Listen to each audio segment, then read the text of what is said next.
Hello guys, welcome to all of you on my YouTube channel Tiresias vision. Last class में हमने बात की है कि किस तरीके से डेवलपमेंट ऑफ एलिजाबेथन ड्रामा हुआ, यानी कि मिस्ट्री प्लेस, मिरेकल प्लेस, उसके बाद मोरालिटी प्लेस, फिर इंटरल्यूड्स। इस तरीके के प्लेस हुआ करते थे किसके आने से पहले, इसके पहले कि रेगुलर कॉमेडीज या ट्रेजेडीज एग्जिस्टेंस में आए। उसके बाद हमने बात की एडमंड स्पेंसर को लेकर के कि किस तरीके से उनका एक फेरी क्वीन, एक फ्लैटरी का वर्क रहा, जहां पर उन्होंने क्वीन एलिजाबेथ को रिप्रेजेंट किया। प्लानिंग थी 24 बुक्स लिखने के लिए, लेकिन फाइनली क्या होता है कि वो उनका जो वर्क होता है अनफिनिश्ड रह जाता है और 24 बुक्स की जगह पर केवल 6 बुक्स ही पब्लिश हो पाती हैं। 1590 में क्या होता है, 3 किताबें आती हैं, 1596 में 3 और किताबें आती हैं, और इस तरीके से ये जो टास्क था वो केवल 6 बुक्स पर ही सीमित होकर के रह गया। आज की क्लास में हमें बात करनी है जैकोबियन एज को लेकर के। जैकोबियन एक ऐसी एज है जहां पर क्या हो रहा है कि ट्यूडर डायनेस्टी जो कि हेनरी ट्यूडर के रूप में, हेनरी ट्यूडर कौन है, हेनरी 7th, और वहां पर 1485 में यह डायनेस्टी आती है और एलिजाबेथ उसकी लास्ट मोनार्क होती हैं। लास्ट मोनार्क क्यों होती हैं? क्योंकि एलिजाबेथ ने अपने थ्रोन को बचाए रखने के कारण क्या किया कि पूरे जीवन काल में उन्होंने शादी नहीं की, और इसका आउटकम यह होता है कि इसके बाद आगे जाकर के इनको राजा जो होता है, जो किंग होता है, वो किसी दूसरी कंट्री से बुला करके यहां से किंग बनाना पड़ता है। तो क्या थी सिचुएशंस, क्या थी सर्कमस्टेंसेस, और क्यों जैकोबियन एज में किंग जेम्स फर्स्ट को ही राजा बनाया जाता है, इन सब के बारे में हम बात करेंगे अपनी इस वीडियो में, जिसका नाम है जैकोबियन एज। मैं आपको बताता चलता हूं कि इस एज का नाम जैकोबियन एज इसलिए पड़ता है क्योंकि यहां पर जो किंग बनते हैं, किंग जेम्स फर्स्ट, उनके बचपन का नाम जैकब था, और इसलिए इस एज का नाम उनके जैकब नाम के कारण जैकोबियन एज पड़ता है। यूनिवर्सिटी में जब हम एमए फाइनल की क्लास में थे, तब प्रोफेसर नीलम शरण गौर मैम ने 17th सेंचुरी को हम लोगों को पढ़ाया था, और यह बड़ी एक सुखद बात है कि मैं अपने आप को सौभाग्यशाली समझता हूं कि मुझे मैम ने पढ़ाया, प्रोफेसर नीलम शरण गौर मैम, जो कि एक बहुत बेहतरीन प्रोफेसर होने के बजाय के अलावा बहुत अच्छी राइटर भी हैं। उन्होंने अपने पूरे लाइफ में बहुत सारी किताबों को लिखा है, जिसमें उनकी बहुत फेमस किताब रिक्वीम इन राग जानकी, इलाहाबाद में एक बहुत ही फेमस सिंगर के ऊपर बेस्ड है, जानकी बाई, जिनको हम 56 छुरी के नाम से जानते हैं। रिक्वीम इन राग जानकी को द हिंदू बुकर प्राइज भी मिला, द हिंदू जो है लिटरेरी प्राइज, और इसके अलावा उनकी कई किताबें, जिसमें 3 रिवर्स एंड द ट्री, जिसमें यूनिवर्सिटी को कैसे एस्टेब्लिश किया गया, मेयोर कॉलेज से किस तरीके से ये एक यूनिवर्सिटी बनी, और यहां पर किस किस तरीके से 3 reverse and tree, Ganga, Yamuna, Saraswati, और यहां पर एक ट्री जो कि वहां पे कौन सा है, बैनिन का ट्री, बरगद का पेड़, कोतरामी तोता एर्बोरिस कैसे आया, किस तरीके से यहां पर जो कि यहां पे संगम पर हमारे यहां पे अकबर के किले में एक जो है वृक्ष है, और वो वृक्ष कैसा है, कल्पवृक्ष, जिसके बारे में हम बात करते हैं। क्या होता है कि वहां पर उसकी एक सैपलिंग को, उसकी एक टहनी को उठा करके लाया जाता है और इलाहाबाद यूनिवर्सिटी में उसको लगाया जाता है। और इस तरीके से हमने देखा अक्षयवट, मैं उसको कल्पवृक्ष बता रहा था, अक्षयवट की एक शाखा को उठा करके यहां पे लगाया जाता है, और आज वही जो पेड़ है वहां की यूनिवर्सिटी की पहचान है, कोतरामी तोत एर्बोरिस। तो ये थी कुछ वो बातें जिसे मैं आपके साथ शेयर करना चाहता था कि किस तरीके से, ठीक है, मैम का कंट्रीब्यूशन रहा मेरी इस क्लास को लेकर के, यानी मैं जो क्लास आप लोगों को पढ़ाने जा रहा हूं उसमें उनका योगदान है, उन्होंने सिखाया और आज मैं आपको उसको सिखाने जा रहा हूं। तो आइए देखते हैं जैकोबियन एज में क्या है। सबसे पहले हम टाइमलाइन पर बात करेंगे। जैकोबियन पीरियड, इसकी टाइमलाइन जो है वो 1603 में, और 1603 क्यों? क्योंकि क्वीन एलिजाबेथ की 1603 में डेथ हो जा रही है, और उसके बाद 1603 से लेकर के 1625 तक ये एज चलती है, जब तक कि किंग जेम्स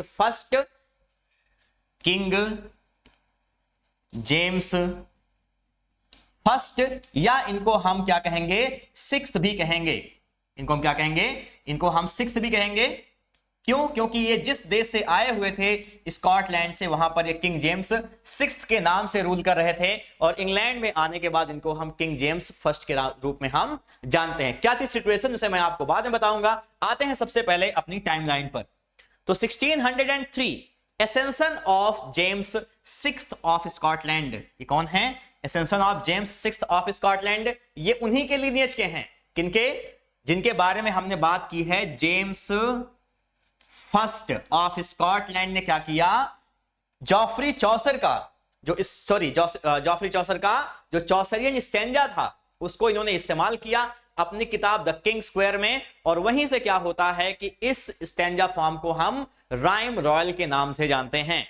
तो उन्हीं के लिनियज के हैं कौन, किंग जेम्स फर्स्ट, ठीक है, सॉरी किंग जेम्स सिक्स्थ, जिनको क्या किया जाता है कि यहां पर क्वीन एलिजाबेथ की डेथ के बाद इनको आमंत्रित किया जाता है कि आप आइए और यहां के किंग बनिए। तो accession of James sixth of Scotland to English throne as James first, कैसे इनको एज जेम्स फर्स्ट के रूप में यहां पर बुलाया जाता है। और जेम्स फर्स्ट क्यों बुलाया जाता है, क्योंकि जेम्स यहां पे, क्योंकि इनका जो नाम जेम्स सिक्स्थ है वो तो स्कॉटलैंड में चल रहा है, जेम्स जो नाम है वो क्या चल रहा है, वो स्कॉटलैंड में चल रहा है, और यहां पर आने पर, इंग्लैंड में आने के बाद जेम्स, क्योंकि यहां पे नया नाम है, पहला नाम है, इसलिए इनके नाम को हम जेम्स फर्स्ट के रूप में जानते हैं। वही राजा जब इंग्लैंड में आता था, इंग्लैंड में रहता था, तो उसका नाम जेम्स फर्स्ट होता था, और वही राजा जब क्या होता है, सॉरी इंग्लैंड से बाहर यानी कि स्कॉटलैंड में जाता है, तो इसी राजा को हम जेम्स सिक्स्थ के नाम से जानते हैं। मैं आपके जो है नॉलेज के लिए बता देता हूं आपको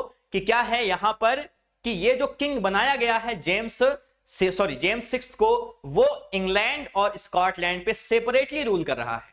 इसका मतलब क्या हुआ, सेपरेटली रूल करने का मतलब कि यहां पे ये है कि ये राजा जेम्स सिक्स्थ रहता है स्कॉटलैंड में, और जेम्स फर्स्ट हो जाता है कहां पर, इंग्लैंड में। यानी दोनों देश इंग्लैंड और स्कॉटलैंड अभी यूनाइटेड नहीं है, वो क्या है, यूनाइटेड नहीं है, और ये जाकर के यूनाइट होते हैं कब, 1707 में, इस डेट को याद रखिएगा, 1707 में ये दोनों कंट्रीज जाकर के यूनाइट होती हैं, और तब इस कंट्री का नाम यूनाइटेड किंगडम पड़ता है, और इनका झंडा भी क्या होता है, यूनियन जैक। अभी ये दोनों कंट्रीज अलग हैं, बस राजा सेम है, वही राजा स्कॉटलैंड में रह रहा है तो उनके कोड ऑफ कंडक्ट के हिसाब से रूल कर रहा है, वही राजा इंग्लैंड में रह रहा तो इंग्लैंड के कोड ऑफ कंडक्ट के हिसाब से वो रूल कर रहा होता है। आगे देखते हैं, millenary petition presented to James first by Puritans. Puritans कौन है, ये एक्सट्रीम फॉर्म ऑफ प्रोटेस्टेंट्स, और कहां पर, स्कॉटलैंड में ही जो ये प्यूरिटन्स हैं, ठीक है, ये कहां पर थे, ज्यादातर इनकी जो संख्या थी वो एक्सट्रीम फॉर्म ऑफ प्रोटेस्टेंट कहां पर था, स्कॉटलैंड में ही था। और जेम्स फर्स्ट यहां पे जब राजा बनते हैं तो यहां पे क्या है वर्ड, ठीक है, मिलेनरी, इसका मतलब क्या होता है, 1000, तो 1000, ठीक है, नोबल मैन के द्वारा साइन की गई एक पिटीशन किंग जेम्स फर्स्ट को दी जाती है, जिसमें वहां पर बहुत सारी चीजों पे, जैसे बैप्टिज्म में क्रॉस को बनाना, इंगेजमेंट में रिंग को पहनाना, इन सब चीजों को लेकर के प्यूरिटन्स, क्योंकि इनकी आइडियोलॉजी क्या है, कट्टर हैं ये लोग, तो इन्होंने इन सब का विरोध किया था, और इसका पिटीशन इन्होंने किसके पास, जेम्स फर्स्ट के पास डाला कि हमें इन सब चीजों से परहेज है, आप इन सब को शासन में ऐसा कोई नियम ले आइए जिससे हम इन सब चीजों को हटा सकें। आगे देखते हैं, 1605 द गन पाउडर प्लॉट, क्या किया गया है, द गन पाउडर प्लॉट, बहुत फेमस प्लॉट है ये। रॉबर्ट कैटसबी नाम का एक बहुत चीफ, ठीक है, षड्यंत्रकारी था यहां पर, और उसने गाय फॉक्स नाम के एक आदमी को भेजा कि तुम जा करके राजा और जितने भी वहां पे उसके, ठीक है, खास आदमी हैं, उसके साथ साथ पूरी पार्लियामेंट को ही उड़ा देना है तुम्हें। एक फेल्ड अटेम्प्ट था, और वहां पर आज भी गाय फॉक्स डे मनाया जाता है, क्योंकि गाय फॉक्स को वहां पर बारूद की जो है बैरल्स को बिछाते हुए पकड़ लिया गया था। क्या है इनके बारे में कहानी, मैं आपको आगे बताता हूं। अब आगे देखिए, बैकन, बैकन कौन है, फ्रांसिस बैकन, फ्रांसिस बैकन, जिनको माना जाता है क्या है वो father of English essays. Father of English essays कौन है, Francis Bacon. Father of essays कौन है, Montaigne. Father of English essays Francis Bacon. Prince of English essays कौन है, चार्ल्स लैम्ब। तो इनका कौन सा, द एडवांसमेंट ऑफ लर्निंग, क्या है इनका, द एडवांसमेंट ऑफ लर्निंग जो है वो पब्लिश होता है। और सर्वेंटीज का कौन सा, डॉन क्विक्सेट, कौन सा वर्क, डॉन क्विक्सेट, जो कि एक ऐसा प्ले है जहां पर दिखाया जाता है कि एक बेवकूफ है डॉन क्विक्सेट नाम का, और उसने पवन चक्की को राक्षस समझ लिया है। वो रोजाना हथियारों को बनाता है, तीर को ले जाकर सारे अपने हथियार उसी के ऊपर उड़ा देता है, पवन चक्की के ऊपर। क्यों, क्योंकि उसे वो समझ रहा है कि क्या है, एक डेविल है, एक दैत्य है ये। डॉन कोएग्जेट के ही नाम को लेकर के यहां से उठा करके सलमान रुश्दी की एक नई नॉवेल आई है किसॉट। क्या है नॉवेल का नाम? किसॉट। और किसॉट एक मेटाफिक्शन है। कैसी नॉवेल है? मेटाफिक्शन। ये नॉवेल कैसी होती है? एक ऐसी नॉवेल जो खुद ही बताए कि ये जो कहानी मैं आपको बता रहा हूं कैसी है, झूठी है। तो उसका नाम सलमान रुश्दी की जो नॉवेल है, इसको जो है बुकर में भी शॉर्टलिस्ट किया जाता है इस किताब को, किसॉट को। तो वो जो नाम है किसॉट, वो यहां से डॉन कोएग्जेट से ही लिया गया है, सर्वेंटीज के। आगे बढ़ते हैं। 1606 परफॉर्मेंस ऑफ जॉनसन्स। जॉनसन कौन है? Ben Jonson. Ben Jonson. और बेन जॉनसन क्यों फेमस हैं? क्योंकि ये पहले पोएट लॉरिएट हैं। याद रखिएगा, पहले poet laureate. First poet laureate का मतलब क्या है? राजकवि। राजकवि पहले है ये, लेकिन अनऑफिशियल। क्योंकि क्या हुआ था, इनको पेंशन प्रोवाइड की गई थी किंग जेम्स फर्स्ट के द्वारा।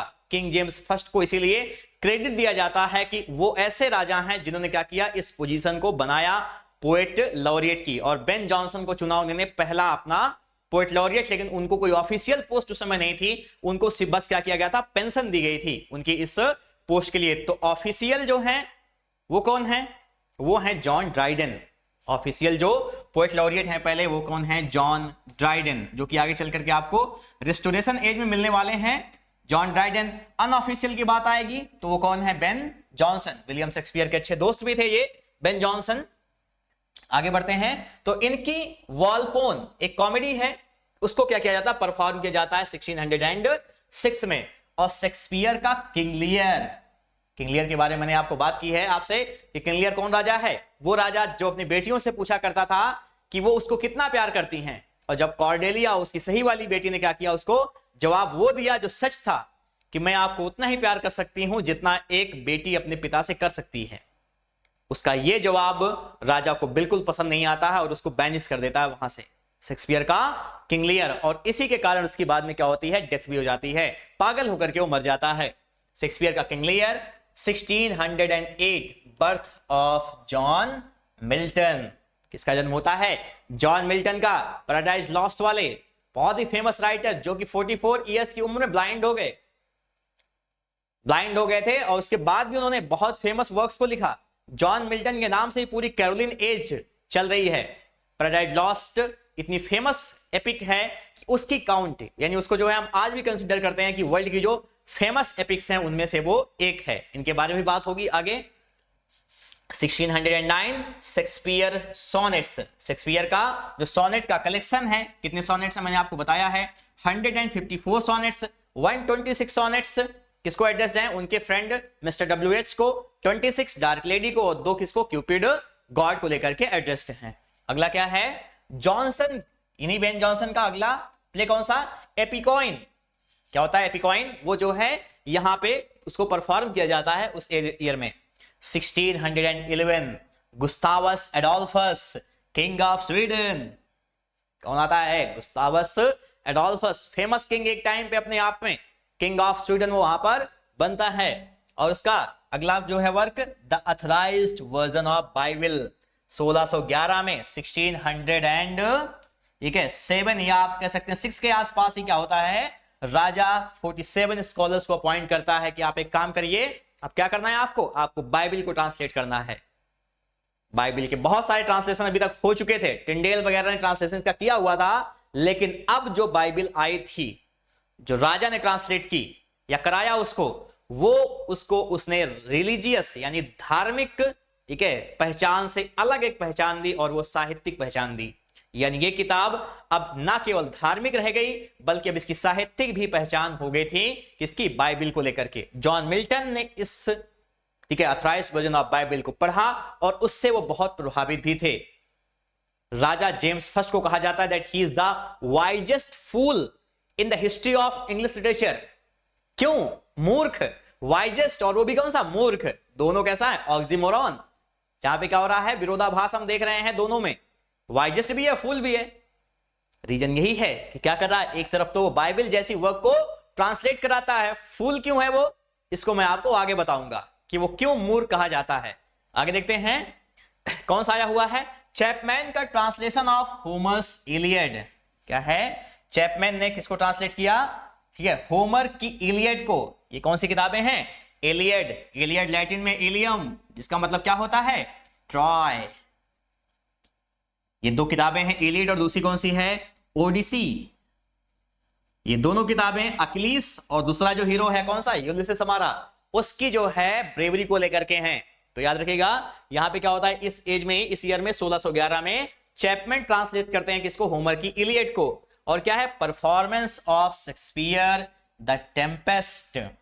द टेम्पेस्ट जो है उनका जो प्ले है उसका परफॉर्मेंस यहां पर होता है इस ईयर में। आगे देखते हैं 1612 1612 परफॉर्मेंस ऑफ जॉन वेबस्टर। ठीक है, जॉन वेबस्टर की कौन सी वर्क है? द वाइट डेविल, उसका परफॉर्मेंस यहां पर होता है। जॉन द वाइट डेविल का 1613 परफॉर्मेंस ऑफ जॉन वेबस्टर, दूसरा play the duchess of Malfi, एक फेमस प्ले है द डचेस ऑफ माल्फी। अगला है देखिए 1614 ग्लोब थिएटर रीबिल्ट। 1613 में मैंने आपको बताया है क्या हुआ, ये हेनरी 8 की परफॉर्मेंस के समय जल करके ये राख हो जाता है। और 1614 में अगले साल इसको क्या किया जाता है? Rebuilt after fire in previous year, यानी आग से ये जो जल गया था पिछले साल उसको बनाया जाता है। चैपमैन्स ट्रांसलेशंस ऑफ होमर्स ओडिसी। ये क्या ओडिसी के साथ में क्या होता है? अगला ट्रांसलेशन आता है किसका? चैपमैन की ओडिसी का, सॉरी होमर की ओडिसी का। और कौन करता है? चैपमैन। और सर्वेंटीज का डॉन क्विक्सेट पार्ट 2। सर्वेंटीज का कौन सा प्ले? डॉन क्विक्सेट को क्या किया जाता है? उसे फिर से क्या किया जाता है? उसका सेकंड पार्ट यहां पर आता है। आगे देखते हैं 1616 जॉनसन, कौन? बेन जॉनसन वर्क्स, वर्क्स के नाम से उनका ये जो है पब्लिकेशन होता है। और इसी समय death of Shakespeare, William Shakespeare की डेथ हो जाती है। जिस ईयर में उनका, सॉरी जिस डेट को उनकी जो है उनका जन्म हुआ था 23 अप्रैल, उसी डेट को ही उनकी डेथ भी हुई थी। यानी 23 अप्रैल 1564 में वो पैदा हुए थे और 23 अप्रैल 1616 में उनकी डेथ भी होती है।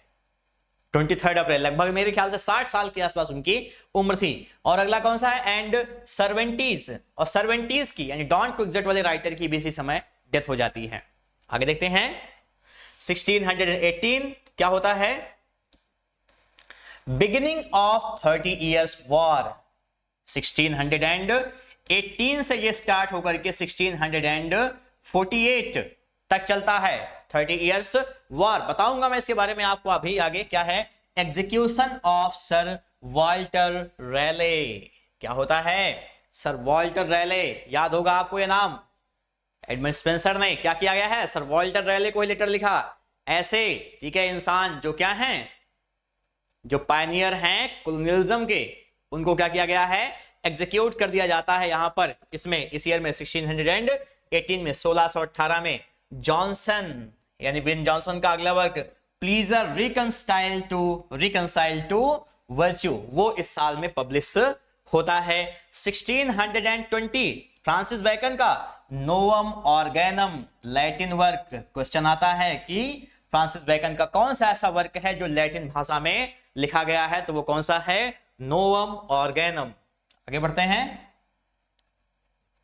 1621 क्या होता है? डन।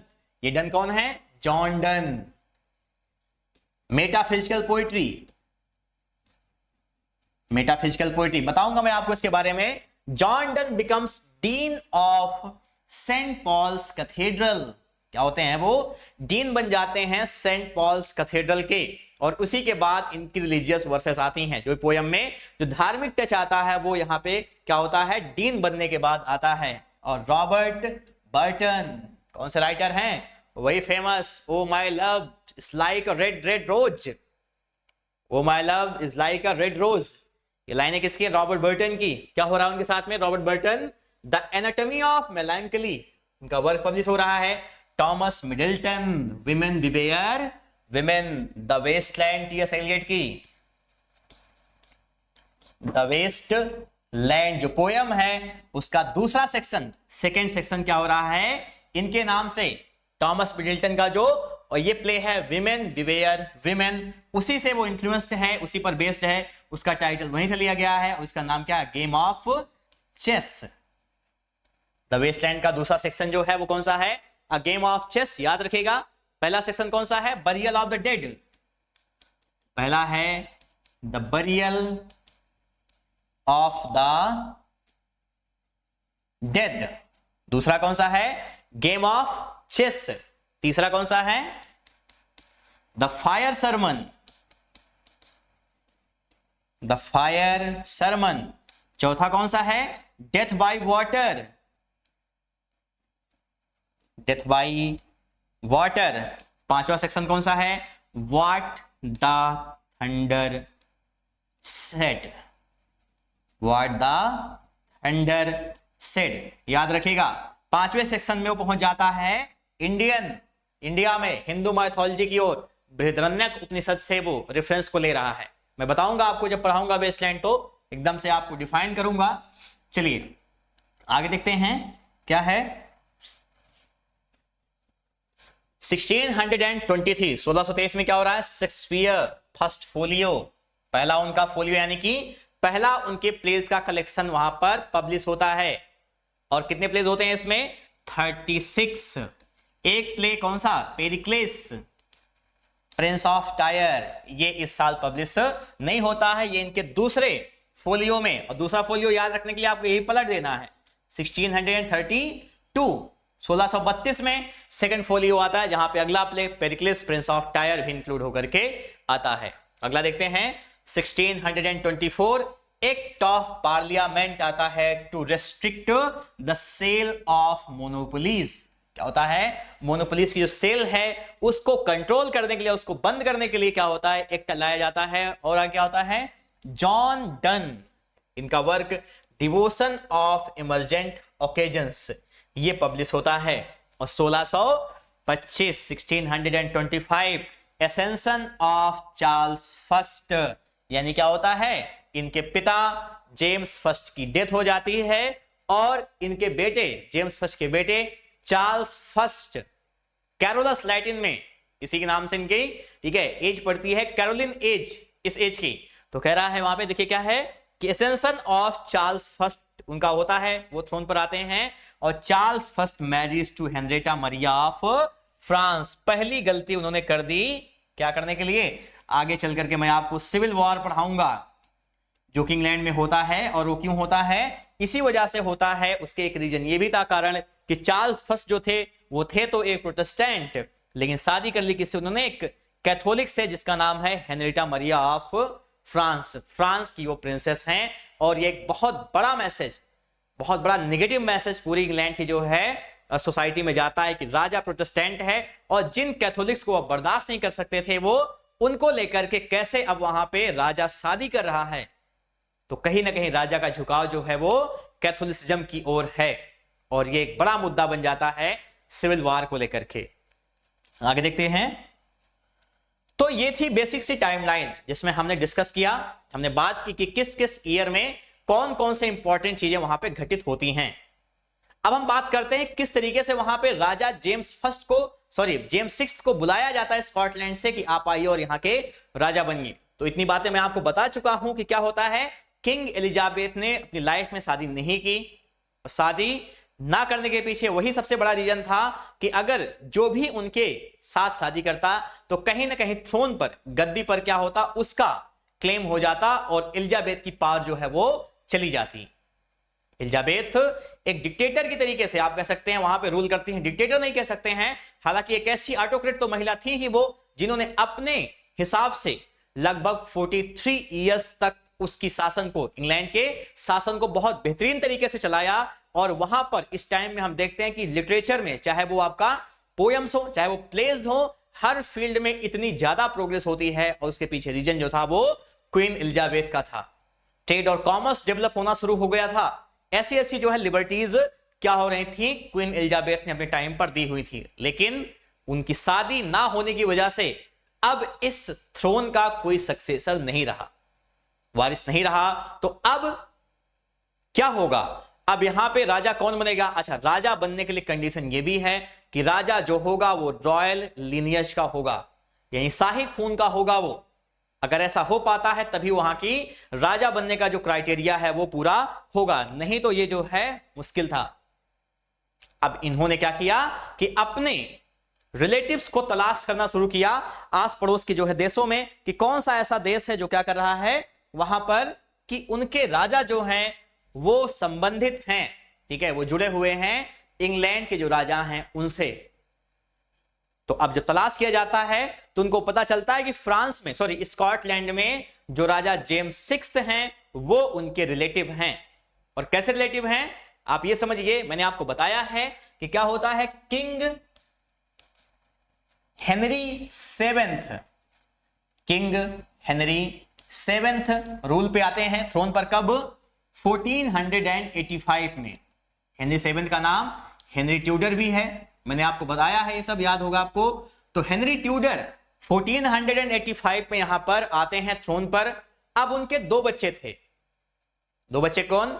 एक तो हैं Henry Tudor, sorry Henry eight, Henry Tudor के, ठीक है, जो पहला बच्चा था इनका वो कौन है? Henry eight.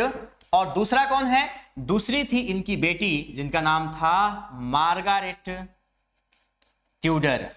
क्या नाम है? Margaret Tudor. तो हेनरी एट तो क्या होते हैं 1509 में, 1509 में अपने पिता हेनरी सेवेंथ यानी हेनरी ट्यूडर की डेथ के बाद वहां के राजा बन जाते हैं। लेकिन मार्गारेट ट्यूडर जो थी उनकी शादी हुई थी स्कॉटलैंड में। इनकी शादी किससे हुई थी स्कॉटलैंड में? जेम्स फोर्थ से। जेम्स फोर्थ से उनकी शादी हुई, मार्गारेट ट्यूडर और जेम्स फोर्थ। अब इसके बाद इनके बेटे जेम्स फोर्थ के बाद जेम्स फिफ्थ, जेम्स फिफ्थ यहां के अगले राजा बने। जेम्स फिफ्थ की शादी हुई थी मैरी से, क्वीन ऑफ स्कॉट्स, इनके बारे में बात हुई है, ठीक है, मैरी शादी हुई। अब इनके बाद क्या हुए? जेम्स फिफ्थ के बाद अगला जो बेटा है इनका वो कौन है? James sixth. ये वही हैं जो स्कॉटलैंड में उस समय राज कर रहे हैं। कब? 1603 में, 1603 में वहां पर वो रूल कर रहे हैं। अब इन्होंने पता लगाया तो क्या लग रहा है इनको कि जेम्स सिक्स जो वहां पर हैं वो उन्हीं से ही जुड़े हुए हैं, यानी इनके दादा परदादा यहीं के रहे हैं। नाना आप कह सकते हैं, वो जो है मैटरनल एक जो रिलेशनशिप होगी कि नाना या नाना के पिता इसी जो है देश से थे। तो अब इनको इनवाइट किया जाता है। स्कॉटलैंड जो समय का माना जा सकता था कि एक बहुत बड़ा एनिमी था इंग्लैंड का, अब उनको क्या हो रहा है, वहां से राजा को बुलाना पड़ रहा है और जेम्स सिक्स्थ यहां पर राजा बन करके आ जाते हैं। लेकिन जेम्स सिक्स्थ का यहां पे राजा बनना अपने आप में एक बड़ी चुनौती थी पूरी इंग्लैंड सोसाइटी को लेकर के, क्योंकि यही तो समस्या है कि क्या होता है कि रेस, ठीक है, कहीं पर धर्म ने बंटवारा किया तो कहीं पर क्या होता है, रेस, कास्ट। अगर बंटवारे की ही बात है तो कहीं ना कहीं चीजें गवर्निंग तो हो ही जाएंगी, और वही चीजें यहां पे जेम्स फर्स्ट के साथ में हो रही हैं। जेम्स फर्स्ट को पसंद ही नहीं किया गया, उन्हें कहा गया कि एक विदेशी हैं, ये हमारे देश के हैं नहीं, स्कॉटलैंड के हैं, तो हम इनको क्यों अपने यहां पर रूल करने देंगे, या रूल करेंगे भी तो हम इनको उस तरीके से ट्रीट नहीं करेंगे जैसा हम अपने राजा से करते आए थे। हालांकि उनको इस बात की खुशी थी जरूर कि एक महिला शासिका से उनको फुर्सत मिल गई है, लेकिन अभी उनकी खुशी पूरी नहीं हो पाई थी। कारण यह था कि यहां पे अब जो राजा आया था वो कौन था? वो उनके देश का ना होकर के स्कॉटलैंड का था। एक सिचुएशन मुझे याद आती है, जब मैं डिफेंस एंड स्ट्रेटेजिक स्टडीज में था, बीए थर्ड ईयर मेरा एक विषय हुआ करता था, तो वहां पर प्रोफेसर आर के उपाध्याय सर हम लोगों को पढ़ा रहे थे 1971 वॉर, 1971 वाला युद्ध। तो वहां पर उन्होंने हम लोगों को बताया कि किस तरीके से 1970 में जब आम चुनाव होते हैं पाकिस्तान में, तो क्या होता है, वेस्ट पाकिस्तान जो पश्चिम पाकिस्तान है वहां से क्या हो रहा है, पीपीपी यानी पाकिस्तान पीपल्स पार्टी जिसके लीडर जुल्फिकार अली भुट्टो थे वो चुनाव जीतते हैं। और ईस्ट पाकिस्तान से क्या होता है कि ईस्ट पाकिस्तान से शेख मुजीबुर रहमान जो कि आवामी लीग पार्टी के, ठीक है, नेता थे, वो चुनाव जीतते हैं। और जब सीट्स को मिलाया जाता है तो यह होता है कि अगला जो प्रधानमंत्री बनेगा वो शेख मुजीबुर रहमान बनेंगे। अब इस बात को लेकर के जो वेस्ट पाकिस्तान के लोग थे वो कहें ऐसे कैसे हो सकता है, कैसे कोई बंगाली मुस्लिम हमारे ऊपर राज करेगा। अब आप सोचिए धर्म ने लोगों को कितना परेशान करके रखा हुआ है अगर उसका मिसयूज किया जाए तो। मतलब एक तो डिवीजन मान लीजिए हिंदू मुस्लिम सिख ईसाई ये तो है ही है, लेकिन एक डिवीजन जो सब डिवीजन है इसी धर्म में बटे हुए हैं, बंगाली मुस्लिम है, ये हिंदुस्तान से यहाँ मुस्लिम हुए हैं, ठीक है, मुजाहिर इनको हम काफिर कहेंगे, इनको हम काफिर कहेंगे। और यही पे क्या होता है कि शेख मुजीबुर रहमान को वहां पे प्रधानमंत्री नहीं बनने दिया जाता है, और जब वहां विद्रोह होना शुरू होता है तो वहां पे क्या होता है कि जनरल यहिया खान भेजते हैं जनरल टिक्का खान को, जाइए वहां पर और दमन करिए इन विद्रोहियों का, बुरी तरीके से मारना शुरू होता है, मारकाट। यहां से रेफ्यूजीज इंडिया आना शुरू, 1971 का युद्ध होता है, इंडिया शामिल होता है उसमें, और बाद में क्या होता है कि ईस्ट पाकिस्तान आजाद होता है, और आज जो कंट्री बांग्लादेश है वो पहले ईस्ट पाकिस्तान ही थी। तो यहां पर भी वही सिचुएशन हो रही है, वही स्थिति है यहां पर कि क्या होगा, कैसे हम एक्सेप्ट करेंगे। राजा बनने की खुशी है कि चलो मेल एक राजा मिला हुआ है, ठीक है, लेकिन वहां पे क्या है कि तुम क्या हो, बाहर के हो। और इसको लेकर के आगे वो क्या करते हैं, गन पाउडर प्लॉट भी आता है जहां पर राजा को मारने की साजिश भी की जाती है। उनका पूरा प्लानिंग थी कि राजा को उड़ाओ पूरा यहां से, ये हम इसको बर्दाश्त नहीं करेंगे, लेकिन फेल्ड अटेम्प्ट था एक। हालांकि इनकी लिनियज जब आगे चलती है, ठीक है, तो ये जेम्स 6 जो थे स्कॉटलैंड के, ये स्टुअर्ट डायनेस्टी के थे। याद रखिएगा कौन सी डायनेस्टी है, स्टुअर्ट डायनेस्टी, यानी ट्यूडर्स के बाद में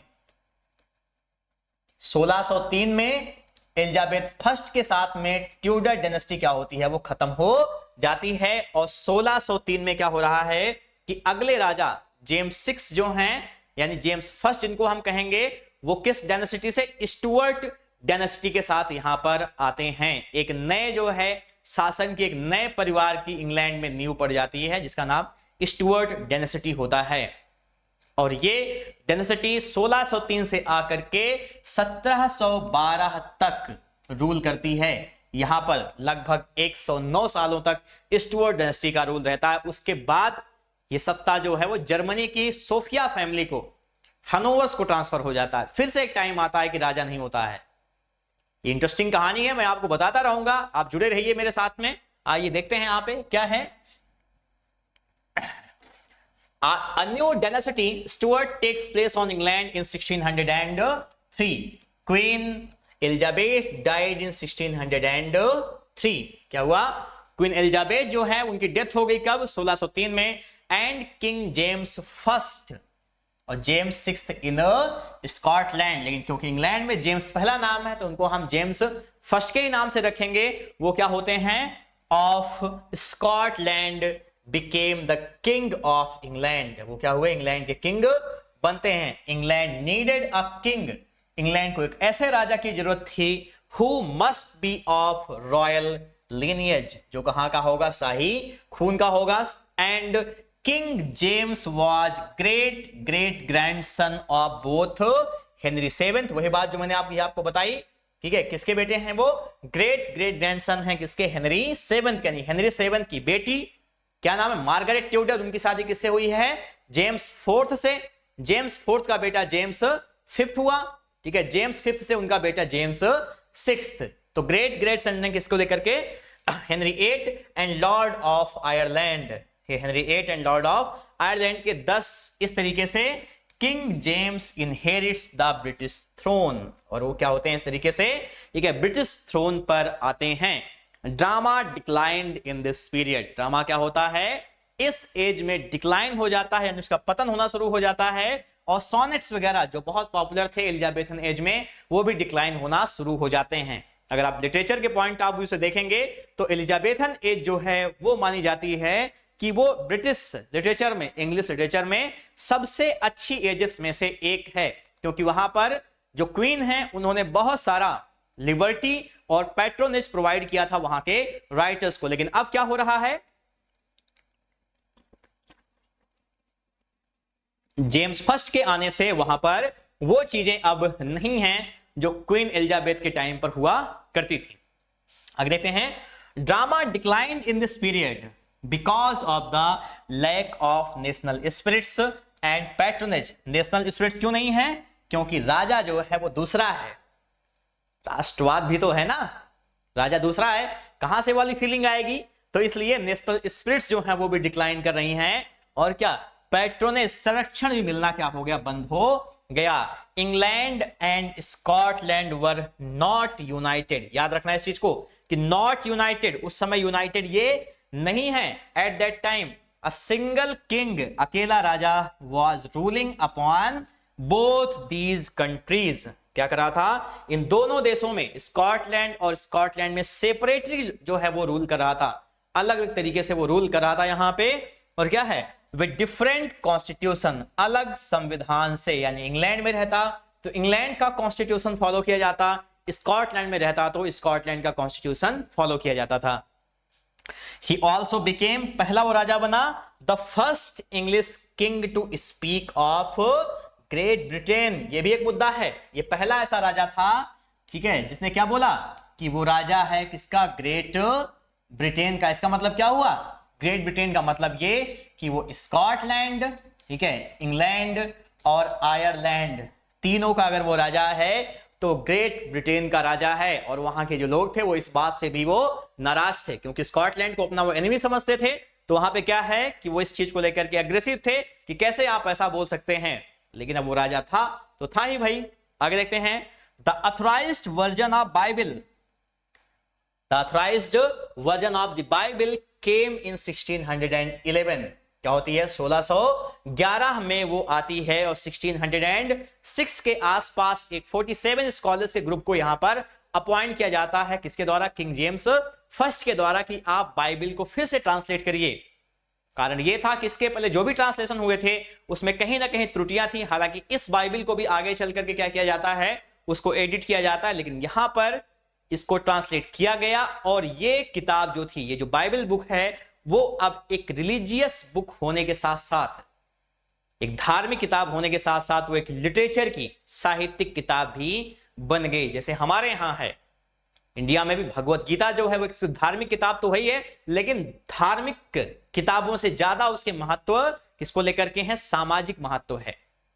ना केवल इंडिया में बल्कि पूरे वर्ल्ड में बड़े बड़े राइटर्स ने, WBS जैसे राइटर्स ने उस किताब को पढ़ा और पढ़ने के बाद उन्होंने पोएम्स को लिखा। बहुत बेहतरीन लाइनें हैं उसमें, कभी आप पढ़िए, मौका मिलेगा तो यहां पे क्या हो रहा है? In 1611 which was translated by king James first. मैंने आपसे बात की कि उसको क्या कहा गया? Wisest fool in the history of English literature. क्यों? क्योंकि एक तरफ वो बहुत इंटेलिजेंट था, बुद्धिमान तो है ही, वो ऐसे ऐसे वर्क्स उसने लिखा भी हुआ है, वर्क्स को भी लिखा है, मैं आगे बताऊंगा आपको। एक तो वो चीजें वो लिख भी रहा है, दूसरा लेकिन उसके साथ कुछ प्रॉब्लम थी। प्रॉब्लम ये कि उसे भूतों वगैरह में भी यकीन था, भूतों चुड़ैलों को भी वो मानता था वो। और इसी के लिए शेक्सपियर ने खूब सारा राजा जेम्स फर्स्ट को खुश करने के लिए मैकबेथ को लिखा। मैंने आपको बताया कि मैकबेथ में जो बैंको का कैरेक्टर है वो किंग जेम्स फर्स्ट के, ठीक है, जो पूर्वज थे उनमें से एक का नाम बैंको था। तो जानबूझ करके विलियम शेक्सपियर ने किंग जेम्स फर्स्ट को खुश करने के लिए वहां पे इस प्ले को परफॉर्म कराया था। और दूसरी बात, उनको फूल क्यों कहा गया है? क्योंकि वो डिवाइन राइट ऑफ किंग में यकीन करते थे। कौन सा है? Divine right of king, divine right of king. इसका मतलब क्या है कि राजा होना मेरा क्या है? डिवाइन राइट है, दैवीय अधिकार है। I am the representative of God on अर्थ। ठीक है, मैं क्या हूं? मैं गॉड का यहां पे, ठीक है, रिप्रेजेंटेटिव हूं इस अर्थ पर। और मुझे क्या है? मुझे जो है हक है, मुझे आजादी है कि मैं जैसे चाहूं वैसे रूल करूंगा। किंग जेम्स फर्स्ट की इन्हीं पॉलिसीज के कारण जनता के अंदर असंतोष पैदा शुरू होना, ठीक है, हो जाता है। और ये इनकी द्वारा जो की गई शुरुआत थी, आगे चल करके इनके जो बेटे चार्ल्स फर्स्ट आए उन्होंने इस चीज को और आगे बढ़ाया। और बाद में इन्हीं सब वजहों से क्या होता है, उस कंट्री में 1642 में सिविल वॉर शुरू हो जाते हैं, गृह युद्ध हो जाता है। तो देखिए क्या हो रहा है, डिवाइन राइट ऑफ किंग अगर आप पढ़ेंगे, ठीक है, यहां पे गुलाम वंश के बाद तो इंडिया में भी आपको एक राजा मिलेंगे बलबन। रजिया सुल्तान के बाद शायद मेरे ख्याल से वो राजा बने थे। तो बलबन का भी ये सिस्टम था, दैवी राजत्व का सिद्धांत अपनाना। राजा होना मेरा क्या है? ये अधिकार है, और मैं जो चाहूंगा मैं वो करूंगा। अब देखते हैं, it is also known as king's Bible. इसको यानी the authorised version of Bible को हम किस नाम से, किंग्स बाइबल के नाम से भी हम जानते हैं। The credit goes to king James first, ये क्रेडिट किसको जाता है, किंग जेम्स फर्स्ट को, for creating the position of poet laureate. Poet laureate की जो पोजीशन है उसका क्रेडिट बनाने का किसको जाता है, किंग जेम्स फर्स्ट को। क्यों, ही वाज फर्स्ट, वो पहले थे, टू ग्रांट अ पेंशन, एक पेंशन को ग्रांट करना, of poet laureate to Ben Johnson, यानी ये पहले ऐसे ऑथर थे, पहले ऐसे किंग थे सॉरी, जिन्होंने बेन जॉनसन को क्या किया, पेंशन ग्रांट की कि वो क्या करें, पोएट लॉरिएट के बतौर उनको पेंशन यहां पर दी गई। लेकिन ये कैसे हैं, ये अनऑफिशियल है, हमेशा याद रखिएगा इस चीज को, ये अनऑफिशियल है। ऑफिशियल कौन है पहले, वो जॉन ड्राइडन।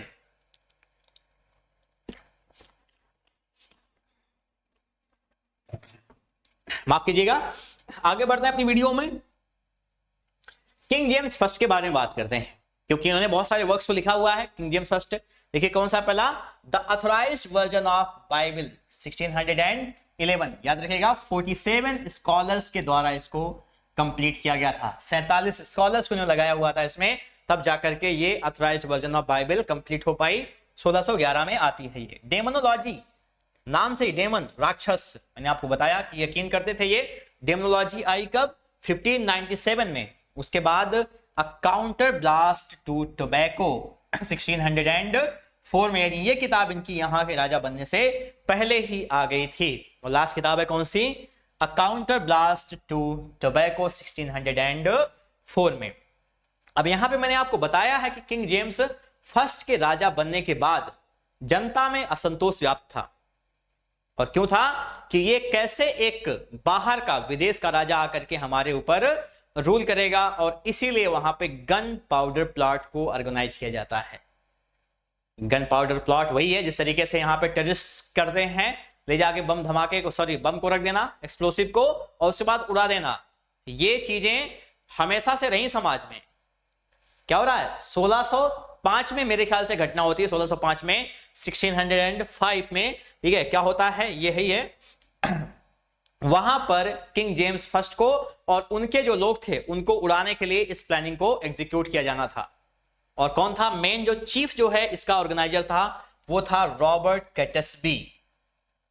रॉबर्ट कैटसबी ने इसको ऑर्गेनाइज किया था। उसने एक आदमी को अपॉइंट किया जिसका नाम है गाई फॉक्स, GUYFAWKES,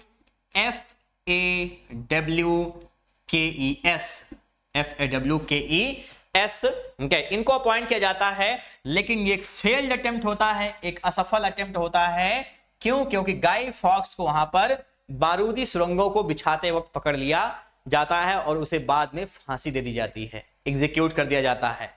प्रत्येक कौन सी डेट है, 5 नवंबर को, हर 5 नवंबर को तब से गाई फॉक्स डे मनाया जाता है, जब इंग्लैंड के लोग क्या करते हैं, गाई फॉक्स की एफिजी को, पुतले को वहां पर जलाते हैं और ये अपना विरोध दिखाते हैं कि कैसे यहां पर एक आदमी ने हमारे राजा को, जो हमारा भगवान है, उसको वहां पर मारने की साजिश की थी और ये साजिश उसकी नाकाम किया हम लोगों ने।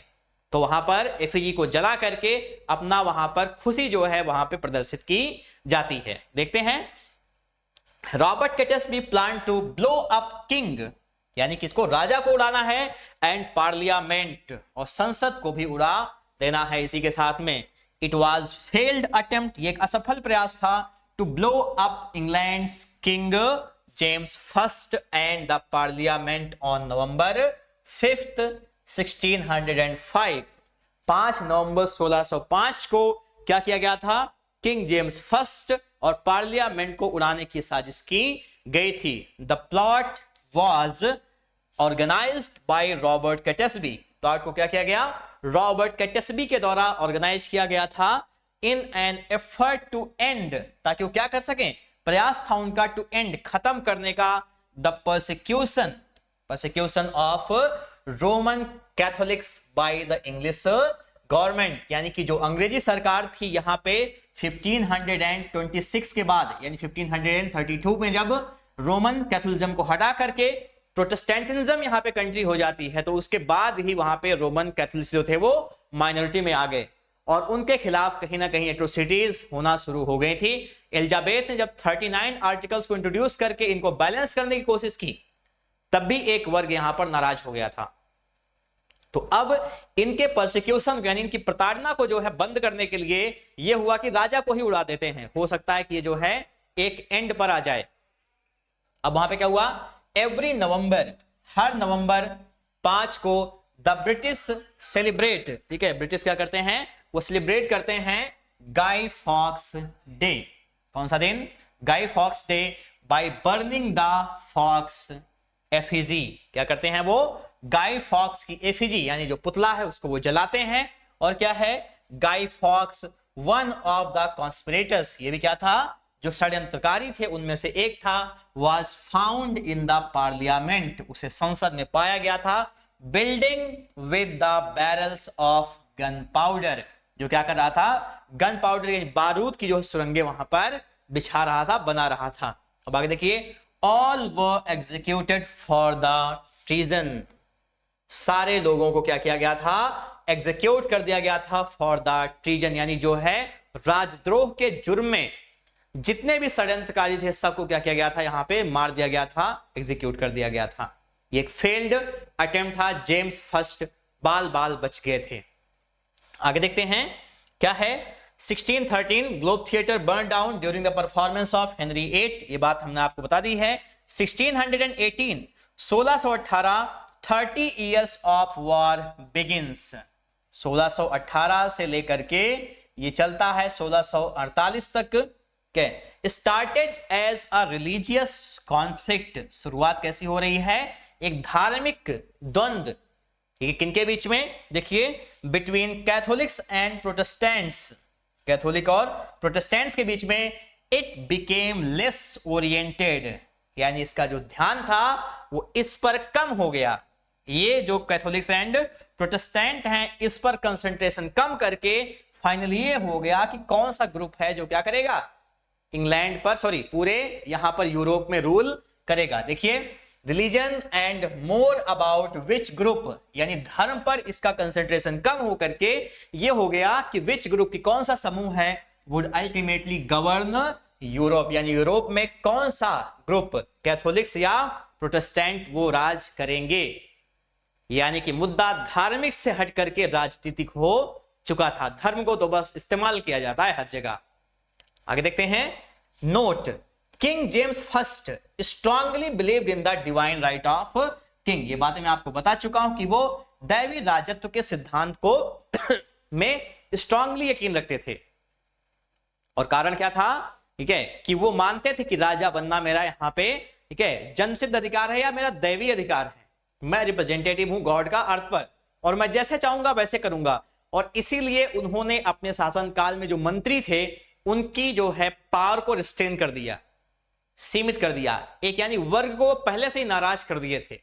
और ये नाराजगी इनके बाद इनके बेटे जो चार्ल्स फर्स्ट आते हैं उनको भी झेलनी पड़ जाती है, और फाइनली उनको मार ही दिया जाता है चार्ल्स फर्स्ट को। देखिए क्या है, इट मींट, इसका मतलब यह है that king is the representative of God on earth. क्या है, representative of God on earth है।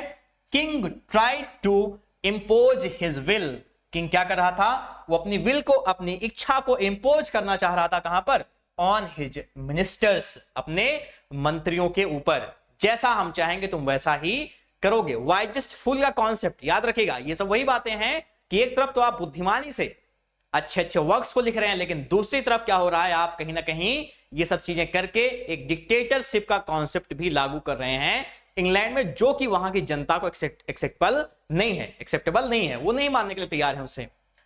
He restrained the powers of ministers, और क्या किया गया, राजा ने वहां पर जो मंत्री थे उनकी जो है जो ताकत थी उसको सीमित कर दिया।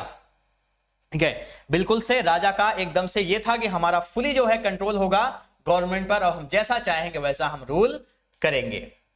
ठीक है, तो आज की हमने वीडियो में बात की है किस तरीके से किंग जेम्स फर्स्ट, यानी कि जो किंग जेम्स सिक्स्थ हैं, वो इंग्लैंड की थ्रोन पर आते हैं जब वहां पर कोई वारिस उनका नहीं होता है तब। और आगे मैंने आपको टाइमलाइंस के बारे में बताया। तो ये सब चीजें आज की वीडियो में, कल से हम लिटरेचर के, यानी जो इंग्लिश लिटरेचर आया इस एज में उसके बारे में हम बात करना शुरू करेंगे। तो ये वीडियो आपको कैसी लगी प्लीज अपने लाइक और कमेंट के जरिए बताइएगा। Thank you so much for watching, have a good day.